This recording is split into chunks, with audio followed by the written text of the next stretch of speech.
Sebelumnya perkenalkan, saya Ganis Dwi Ratri dengan NIM 44190223. Dengan teman-teman saya ada Dela Sabila, Firly Aulia, Diki Trimayuda, Febrian Dwi Saputra, dan M. Adi Nugroho. Di sini saya dan teman-teman saya akan mempresentasikan mengenai ketahanan nasional dan bela negara. Baik, mengenai konsep urgensi ketahanan nasional dan bela negara, ketahanan nasional merupakan salah satu konsepsi kenegaraan Indonesia. Ketahanan sebuah bangsa pada dasarnya dibutuhkan guna menjamin serta memperkuat kemampuan bangsa yang bersangkutan baik dalam rangka mempertahankan kesatuannya, menghadapi ancaman yang datang maupun mengupayakan sumber daya guna memenuhi kebutuhan hidup. Dengan demikian, ketahanan bangsa merupakan kemampuan suatu bangsa untuk mempertahankan persatuan dan kesatuannya, memperkuat daya dukung kehidupannya, menghadapi segala bentuk ancaman yang dihadapinya, sehingga mampu melangsungkan kehidupannya dalam mencapai kesejahteraan bangsa tersebut. Secara etimologi, ketahanan berasal dari kata tahan, yang berarti tabah, kuat, dapat menguasai diri, gigih, dan tidak mengenal menyerah. Ketahanan memiliki makna mampu tahan dan kuat menghadapi segala bentuk tantangan dan ancaman yang ada guna menjamin kelangsungan hidupnya. Sedangkan kata nasional berasal dari kata nation yang berarti bangsa sebagai pengertian politik.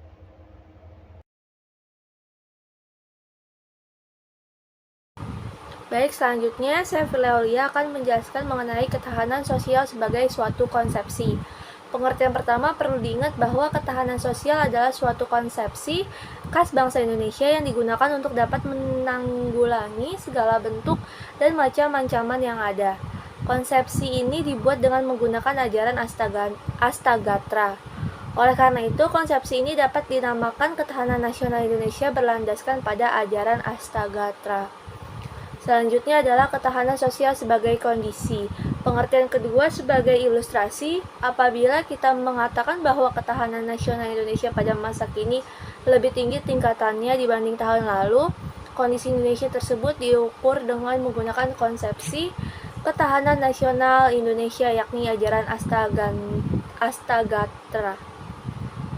Selanjutnya adalah ketahanan nasional sebagai strategi. Pengertian ketiga ini berkaitan dengan pertanyaan tentang apa, sebab, dan bagaimana Indonesia bisa survive walaupun menghadapi banyak ancaman dan bahaya. Jawaban sederhana adalah karena bangsa Indonesia menggunakan strategi ketahanan nasional. Jadi, dalam pengertian ketiga ini, ketahanan nasional dipandang sebagai cara atau pendekatan dengan menggunakan ajaran Astagatra, yang berarti mengikut sertakan segala aspek alamiah dan sosial guna diperhitungkan dalam menanggulangi ancaman yang ada. Tentang tiga wajah ketahanan nasional ini selanjutnya berkembang dan terumuskan dalam dokumen kenegaraan, misal pada naskah garis-garis besar Haluan Negara atau GBHN. Pada naskah GBHN tahun 1998 dikemukakan definisi ketahanan nasional sebagai berikut.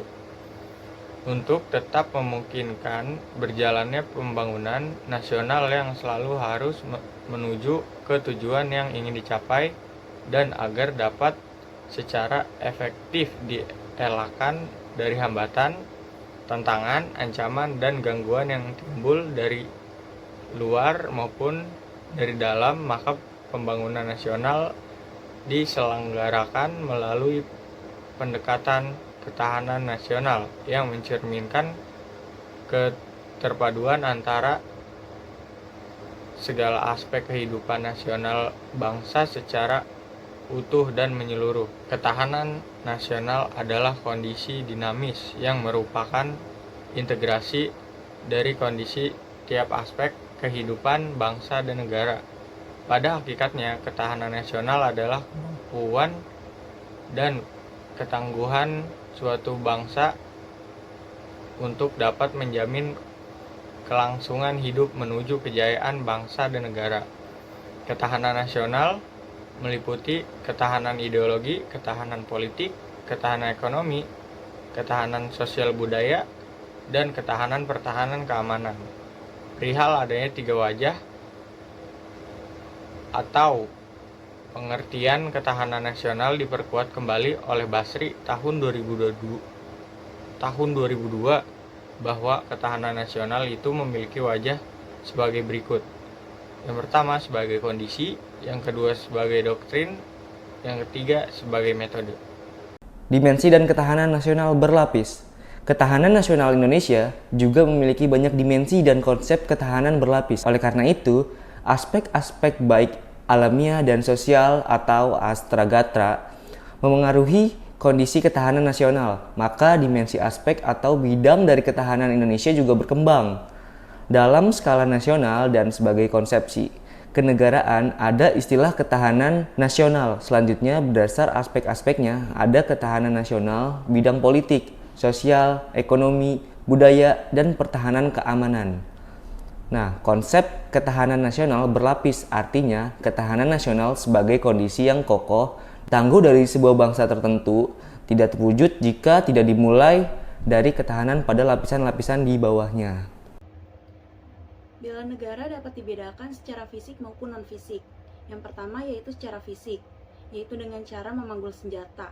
Dengan menghadapi serangan atau agresi musuh, bela negara secara fisik dilakukan untuk menghadapi ancaman dari luar. Pengertian ini dapat disamakan dengan bela negara dalam arti militer.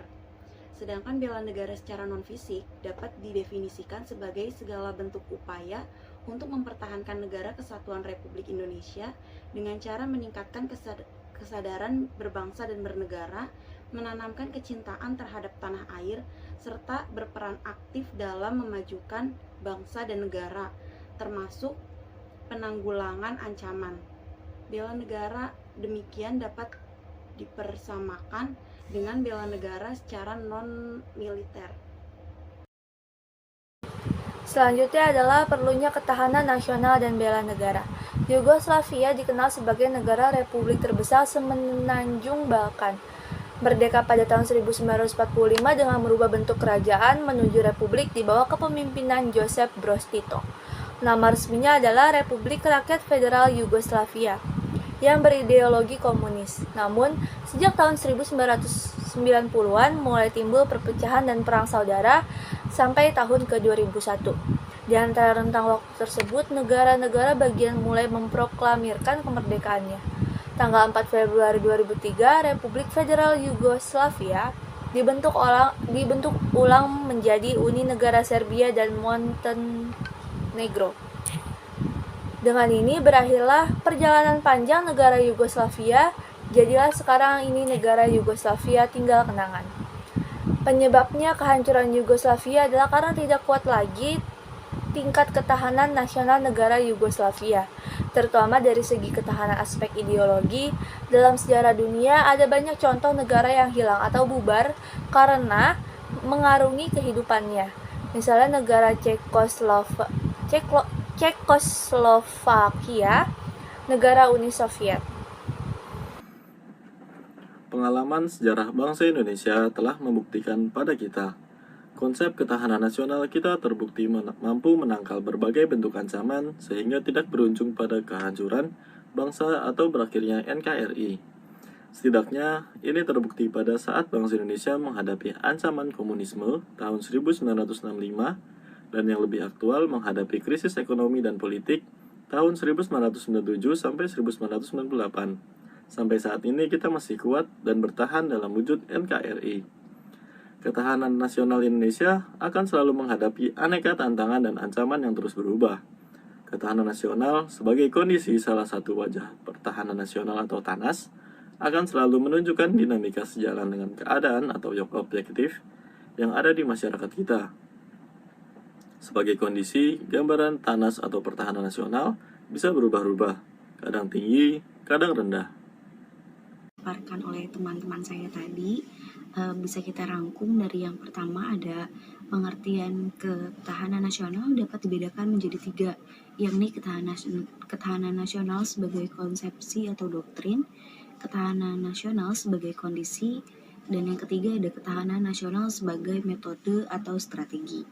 Lalu yang kedua ada ketahanan nasional sebagai konsep adalah konsep khas bangsa Indonesia sebagai pedoman pengatur penyelenggaraan bernegara dengan berlandaskan pada ajaran Astagfirullah. Lalu yang ketiga ada ketahanan nasional memiliki dimensi seperti ketahanan nasional, ideologi, politik, dan budaya, serta konsep ketahanan berlapis dimulai dari ketahanan nasional, diri, keluarga, wilayah, regional, dan nasional. Lalu yang keempat ada inti dari ketahanan nasional adalah kemampuan yang dimiliki bangsa dan negara dalam menghadapi segala bentuk ancaman yang dewasa ini spektrumnya semakin luas dan kompleks, baik dalam bentuk ancaman militer maupun non-militer. Lalu selanjutnya ada kegiatan pembelaan negara pada dasarnya merupakan usaha dari warga negara untuk mewujudkan ketahanan nasional. Selanjutnya ada bela negara, mencakup bela negara secara fisik atau militer dan bela negara secara non-fisik atau militer dari dalam maupun luar negeri. Setiap warga negara berhak dan wajib ikut serta dalam upaya bela negara. Selanjutnya ada bela negara dapat secara fisik yaitu dengan cara memanggal senjata, menghadapi serangan atau agresi musuh. Bela negara secara fisik dilakukan untuk menghadapi ancaman dari luar. Dan yang terakhir ada bela negara secara non-fisik adalah segala upaya untuk mempertahankan negara kesatuan Republik Indonesia dengan cara meningkatkan kesadaran berbangsa dan bernegara. Menanamkan kecintaan terhadap tanah air, salah satunya diwujudkan dengan sadar dan taat membayar pajak, contohnya, serta berperan aktif dalam memajukan bangsa dan negara, termasuk penanggulangan ancaman dan lain sebagainya. Berikut tadi rangkuman beserta diakhiri dengan penutup dari saya. Terima kasih atas waktu dan tempat. Rangkuman tadi mengakhiri presentasi kami. Saya Ganis Dwi Ratri selaku moderator presentasi kali ini. Pamit undur diri. Terima kasih. Assalamualaikum warahmatullahi wabarakatuh.